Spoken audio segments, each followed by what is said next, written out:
Hello, welcome to my video. ഇന്ന് നമ്മൾ ഉണ്ടാക്കാൻ പോണത് സേമിയ പായസമാണ്. അതിന് വേണ്ടി ആവശ്യമുള്ള ഇൻഗ്രീഡിയൻസ് ആണ് ഇത്: കാഷ്നട്ട്സ്, പിന്നെ ഒരു കപ്പ്, അതെന്ന് വെച്ചാൽ ഒരു 235 ml ഓഫ് സേമിയ, റോസ്റ്റഡ് സേമിയ വെർമിസിലിയാണ്. പിന്നെ ഇത് ഗീ, പിന്നെ ഒരു കുറച്ച് റേസിൻസ്, പിന്നെ പാല്. ഓക്കെ, ഇതാണ് ഇതിന് വേണ്ടിയ ഇൻഗ്രീഡിയൻസ്. നമുക്ക് സ്റ്റാർട്ട് ചെയ്യാം. ഇനി നമ്മൾ ഈ പാത്രത്തിൽ കുറച്ച് നെയ്യ് ഇടുകയാണ് കേട്ടോ. കുറച്ച് നെയ്യ് ഇടുക.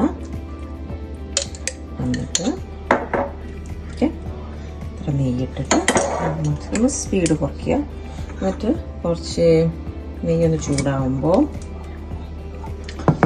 നല്ല സ്പീഡായിരുന്നു. കാഷ്നട്ട്സ് ഇടാം. കാഷ്നട്ട്സ് ഒന്ന് ഫ്രൈ ചെയ്യാം.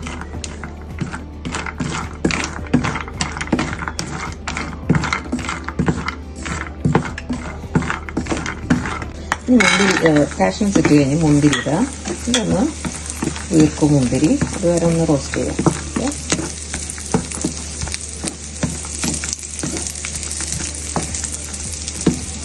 ഇപ്പോൾ 1 ലിറ്റർ പാലാണ് ഇതിൽ ഒഴിച്ചേക്കണത്. പിന്നെ 1 ലിറ്റർ പാലും പിന്നെ ഒരു ഗ്ലാസ് വെള്ളവും. അത് ഒഴിച്ച് നമ്മളത് തിളപ്പിക്കാൻ വെക്കണം. തിളച്ച് വരുന്നുണ്ട്. ഇപ്പോൾ ഏതാണ്ട് തിളച്ച് വരുമ്പോൾ നമുക്കിതിലേക്ക് പഞ്ചസാര ഇടാം.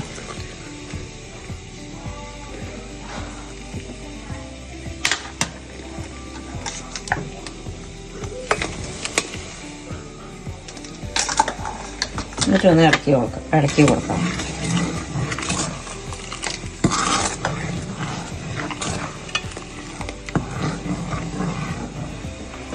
ഇപ്പോൾ പാല് തിളച്ച് വരുന്നു. ഇനി ഇതിൽ സേമിയ ഇടുക. റോസ്റ്റഡ് സേമിയാണ്, അതിട്ടിട്ട് ഒന്ന് ഇളക്കുക.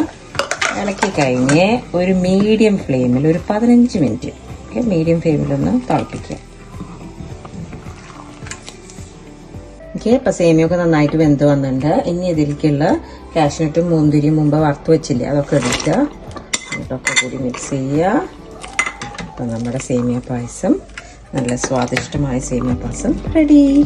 എല്ലാവരും ട്രൈ ചെയ്ത് നോക്കണേ, നല്ല രസമുണ്ട്. Thank you.